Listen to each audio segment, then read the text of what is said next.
투자와 투기화 돼 있는 시장에서 시장을 움직이기 위해서는 새로운 정책이 필요했던 겁니다. 뭐예요? 그게 뭐냐면 두 가지 특성이 필요해요. 첫 번째는 예상치 못한 정책이어야 돼요. 그 사람들이 넘겨짚을 수 없는.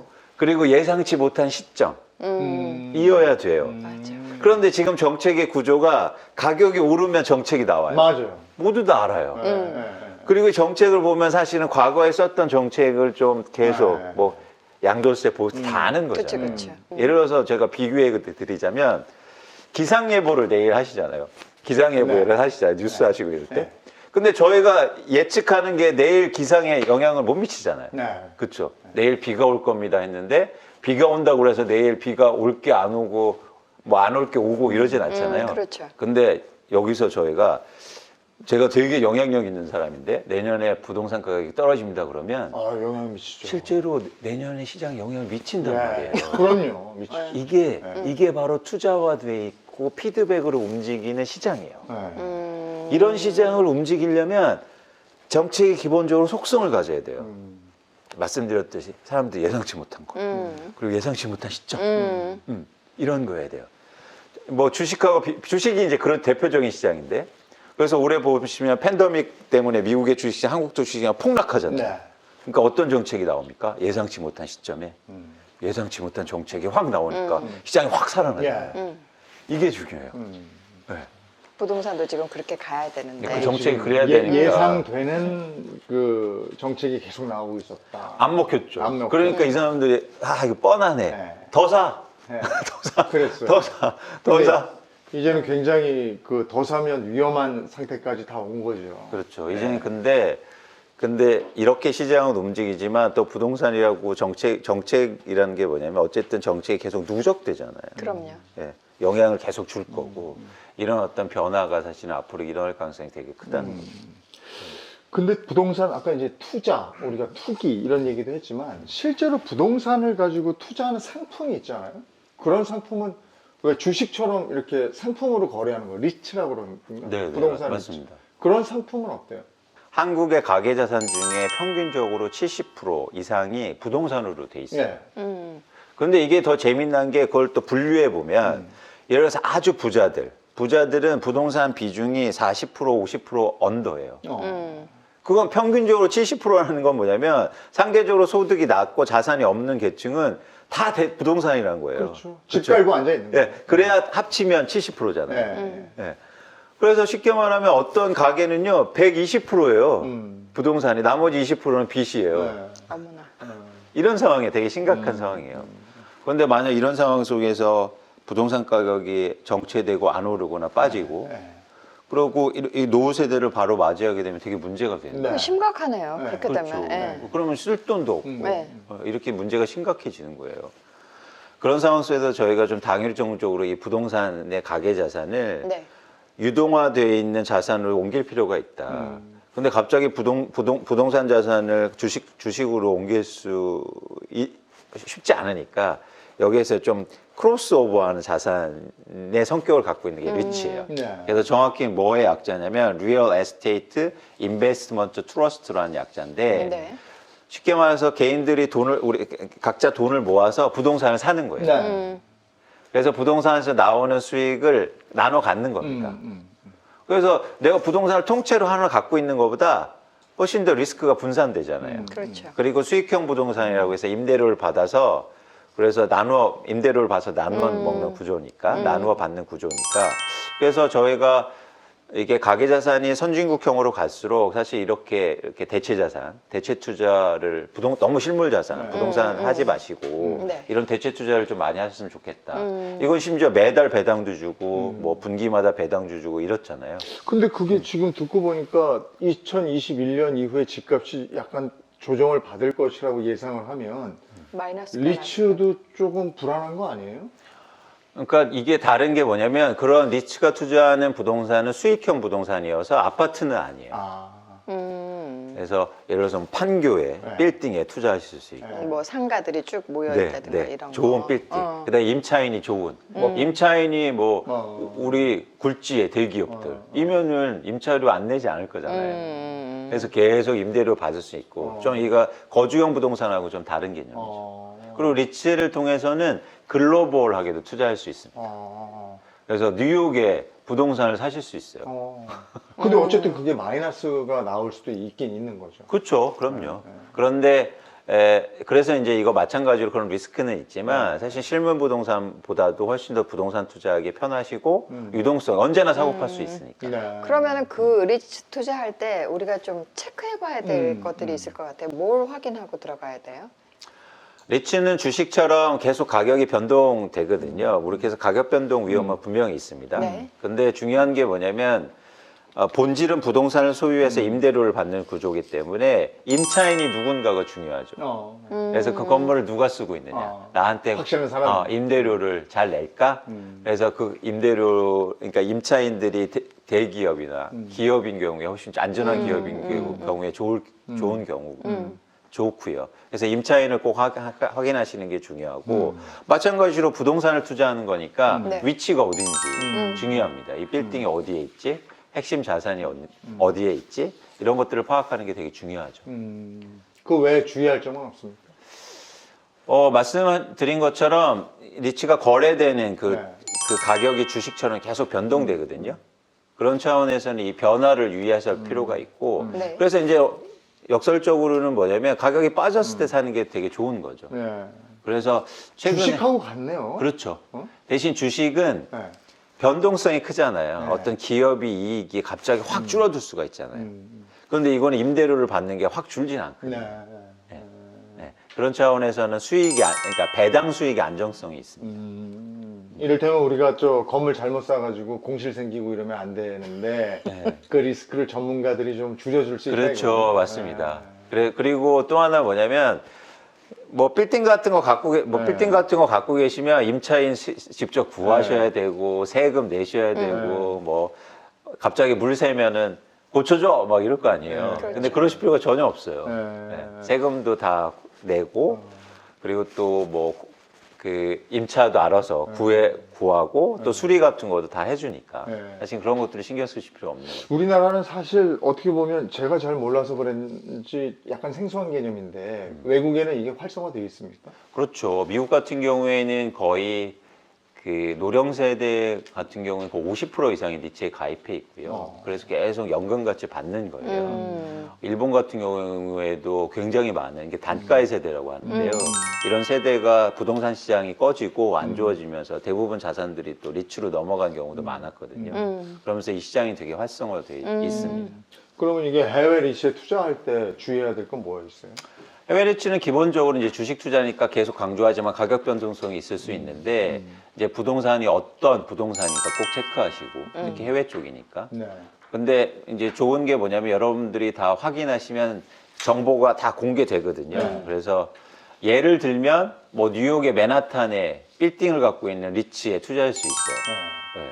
그래서 그런 대상 자산을 잘 고민하시고 또 마찬가지 아니 똑같습니다. 근데 그 리츠를 내가 개인적으로 그 리츠 그 회사에다가 내가 이렇게 내고 맡기는 거 아닌가? 그렇죠. 그 회사죠. 그러니까 그 회사에서 분석해. 근데 그걸 내가 일일이 다 체크하고 이럴 필요는 없는 거 아니에요? 그런데 투자자니까 그래도 그런 거 확인을 해볼 필요가 꼭 있죠. 그러니까 해주는 데가 있긴 있는 거죠. 그렇습니다. 그게 요즘에 뉴스 보면은 몇 명이 모여가지고 뭐 건물을 어떻게 하는 파생 상품 같은 게 있던데 그거하고 리츠하고는 뭐가 달라요? 여러분들이 생각하시는 부동산 펀드나 사모펀드 같은 경우 최근에 보면은 금융시장이 개발되다 보니까 뭐 작은 돈으로 해서 돈을 모아서 같이 건물을 사고 이런 경우가 많은데요. 리츠는 철저하게 주식시장에서 거래되고 네. 그리고 또 많은 사람이 투자하기 때문에 일단 검증이 됐습니다.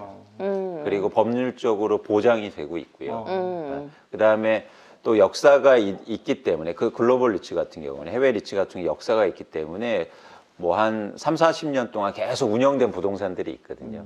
네, 그런 어떤 전통이 있다는 게 이제 중요한 거죠. 그걸 지금 이걸 하려면 리츠를 하려면 주식 거래 계좌 터놓으면 할 수 있는 거예요? 그렇습니다. 주식하고 똑같이 거래되거든요. 증권사에서? 맞습니다. 그런 거예요. 네. 네. 그래서 최근에 보면 한국에도 이제 리츠가 많이 상장되고 있거든요. 그래서 여러분 자주 가시는 뭐 마트 같은 것도 네. 요즘에 리츠로 전환되고 있어요. 마트가 리츠로 전환되고 있는 거. 예, 마트를 모아서 그 예를 들어서 L이라는 뭐 네. 백화점 같은 경우에도 그 백화점이 리츠 형태로 나와서 그 백화점 회사는 그 부동산을 쓰면서 임대료를 내고요. 그래서 임대료를 리츠를 산 사람들한테 이제 나눠주는 거죠. 그렇게. 네. 창고 같은 거 큰 거 그런 거 물류 가지고 창고도 가능합니다. 그러니까, 아, 그러니까 모든 부동산. 주식 시장이 종목이 있듯이 이 부동산 리츠 시장도 그 종목이 있는 거군요. 그렇죠. 근데 대신 회사에 투자하는 게 아니고 부동산에 투자하시는 거예요. 그래서 미국 같은 경우에는 심지어 어떤 리츠도 있냐면요. 네. 왜 그 뉴욕 맨하탄에 가보시면 광고판들 많잖아요. 네네. 광고판에 투자할 수도 있어요. 네. 그럴 수 광고에서 임대료 받잖아요. 그렇죠, 그렇죠. 그리고 극장, 호텔 이런 데 다 투자할 수 있습니다. 근데 그러니까 간단하게 한번 생각해 보세요. 제가 여러분들 한번 생각해 보시면 최근에 미국에 상장돼 있는 리츠 중에 호텔 리츠가요. 네. 거의 주식이 뭐 40% 빠졌어요. 아, 그렇겠죠. 네, 왜냐면 아무도 호텔 안 가니까. 코로나 때문에. 그 얘기는 뭐냐면 호텔이요. 맨하탄에 있는 호텔이 가격이 30% 빠진 거예요. 예. 그럼 한번 고민해 볼 그거 들어가 들어갈 볼 만한데요? 만한가? 네. 이렇게 이런 거죠. 이런 관점에서 부동산으로 한번 생각해 보시면 좋겠다. 제가 되게 재밌는 얘기 해드리면 제가 뉴욕에 출장을 갔는데 더 뉴요크라는 호텔이 있어요. 네. 네. 그러니까 이름부터도 되게 네. 그 역사적인 네. 건물이죠. 뉴요커라고 이름을 달고 있으니까. 그래서 저희는 이제 애널리스트는 새벽에 일찍 일어나야 되니까 일어나서 그 뮤지엄이 지하에 있더라고요. 네. 뮤지엄에 갔더니 그 호텔이 너무 유명한 거예요. 왜냐하면 테슬라 아세요? 예. 테슬라 회사 말고 테슬라란 사람. 아, 사람. 그 사람을 존경해서 테슬라 회사가 만들어진 거거든요. 네. 그래서 이 사람은 뭐냐면 에디슨 시대에 테슬라라는 사람이 과학자였어요. 발명자. 그래서 에디슨은 직류라는 전기를 만든 네. 사람이고 네. 테슬라는 교류를 교류. 만든 사람. 직류 교류. 네, 근데 여러분들이 쓰시는 다 이 전기 제품은 다 교류예요. 네. 그래서 결국에는 저희가 테슬라가 사실은 이 에디슨의 기분 나빠하시려나? 네. 어쨌든 그러네. 훨씬 더 우리 세계에 도움을 주신 네. 분인데 이분이요 특허를요 공개하고 돌아가셔요. 그래서 에디슨만큼 돈을 벌지 못해요. 그래서 집도 없으니까 그 호텔에서 살았어요. 그래서 제가 뮤지엄에 가니까 테슬라 창도 있고 뭐 편지도 그 방도 테슬라 방이라고 돼 있더라고요. 그래서 역사가 깊은 호텔이다라고 했는데 충격적인 사실을 알았어요. 뭐냐면 옆에 딱 보니까 그 주인이요 한국 분이신 거예요. 그래요? 진짜요? 네. 그분이 근데 유명하신 분인데 제가 여기서 말씀 안 드릴게요. 그 사진이 딱 있는 거예요. 네. 근데 그분이 언제 그 호텔을 사냐면 1970년대. 그래요? 1970년대 전 세계적으로 무슨 일이 있었냐면 오일 쇼크가 있었잖아요. 특히 뉴욕 같은 데는 오일 쇼크 때문에 막 부동산 가격이 막 엄청 네. 떨어지거든요. 그 떨어질 때 산 거예요. 이야. 한국 사람. 예. 이게 투자죠. 예. 근데 여러분 그런 투자를 지금 하실 수 있는 거예요. 저희가 호텔은 못 사시잖아요. 예. 근데 리츠를 통해서는. 그죠? 이렇게 발상을 한번 전환해 보시면. 지금 막 뉴욕의 맨하튼 호텔이 리츠로 보시면 주가가 한 30-40% 빠졌거든요. 예. 근데 한번 제가 돈 제가 엄청 드릴게요. 맨하탄의 빌딩이 40% 가격이 빠졌습니다. 한번 사보고 싶지 않으세요? 사보고 싶죠. 그죠? 예. 근데 저희가 못 사잖아요. 네. 근데 리츠를 통해서만 살 수 있단 말이에요. 부동산을 사람들이요, 우리 집도 마찬가지로 그래요. 사람들이 오를 때만 살려고 그래요. 그 심리가 덤벼들죠. 덤벼들죠. 심리가 참. 그럼 올해만 보자고요. 2020년 현재만 보자고요. 2020년 1분기에요. 집값이 엄청 빠져요. 강남 같은 데는요, 집값이 한 채당 3, 4억씩 막 빠져요. 20억짜리가 17억에 거래돼요. 올 초에 그랬나요? 네. 그때는 또 안 쳐다봐요. 네. 맞아. 더 빠질 것 같거든. 이제 오르니까 막. 아니 제가 재미있는 표 하나 보여드리면 이거 보세요. 이게 우리나라 뭐 어떤 아파트의 집인데 2016년부터 집값을 쭉 그려드린 거예요. 실거래 가격이에요. 그런데 왜 이때는 안 샀어요? 사람들이 그렇죠. 별 신문에 얘기도 없어. 사자고. 이렇게 오르니까 지금의 난리는 왜요? 왜 그러신 거예요, 도대체? 왜 그래요? 왜 그런 거예요? 아니 막 와 하고 달려드니까. 그게 전 안타까운 거죠. 투자하는 사람들은 다 이때 사놓고 이때 파는 거 있는데. 그래서 제가 이게 안타까운 거예요. 그리고 이때 또 심리에 쫓기는 분들이 누구세요? 집이 없으신 분. 없으시죠. 더 오를 것 같으니까 추격 매수한 거죠. 이때는 떨어질 것 같으니까 안 사다가. 그러니까 근데 세상에 어떻게 계속 이렇게만 됩니까? 또 떨어져. 모든 이치가 선생님 그렇잖아요. 그렇죠. 예. 그리고 제가 볼 때 분석해봐도요 계속 이렇게 갈 수 없어요. 예. 이렇게 오른 것처럼 사실 이렇게 빠질 리스크도 크단 말이에요. 그런데 이때는 그건 뭐 누가 지금 집사 이러다가 지금에 와서야 언론에서 부추기고 막 주변에서 막 집 사야 된다. 그래도 또 이렇게 보다가 또 참아. 또 이렇게 올랐을 때는 야 이거 곧 떨어지겠지. 그래서 이만큼 이렇게 또 올라가면 그때 야 이거 사야 되나? 그러다 이렇게 했대 사. 그래 그런 심리도 있죠. 그래서 또 빠져. 저희가 그래서 통계 자료를 보면 전형적으로 지금 버블인 상황이 나타나고 있어요. 이게 여러 가지 현상들이 나타나요. 그게 대표적으로 한 3가지 정도인데 첫 번째는 그동안 시장의 주도 세력이 아닌 주도자가 아니었던 분들이 시장에 뛰어들어요. 아까 제가 말씀드린 30, 40대. 두 번째는 뭐냐면 그래서 그동안 안 올랐던 집이 급등하기 시작해요. 그랬죠. 그래서 제가 재미있는 이게 이 지역에 사시는 분들 계시면 죄송할 수도 있는데 저희가 집값이요 불과 2007년도부터 2013년도에는 집값이 많이 빠졌어요. 불과 10년 전에는요. 집이 안 올랐단 말이에요. 그때는 집을 사자고 그러면 다 야, 너나 사 그랬어요. 그럴 때 근데 그때 딱 2006년도가 최고 고점이었거든요. 2006년, 7년도가. 근데 그때 2007년도에 이거 보세요. 가장 많이 서울에서 오른 지역이 어디입니까? 노원구예요? 네, 노원구죠. 여기가 제일 올랐어요. 여기가 제일 많이 올랐어요. 2007년도에. 그 다음부터 계속 빠졌잖아요. 네, 2013년까지. 빠졌네. 네. 올해 서울에서 가장 많이 오른 동네가 어딘지 아세요? 빨간 거 어디야? 요 노원구네요? 지금 노원구가 제일 많이 올라요. 아 그랬어요.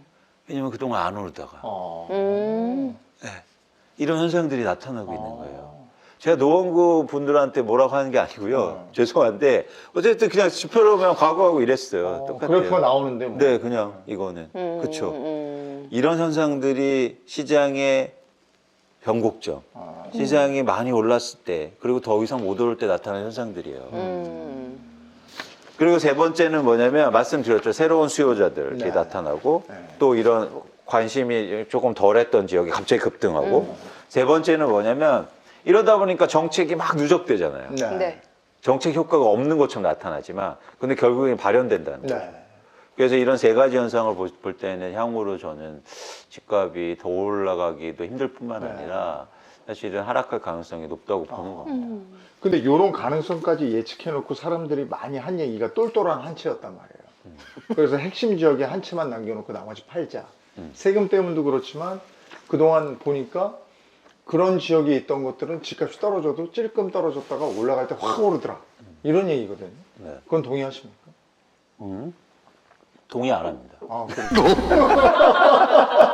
그래요? 네. 왜냐면요.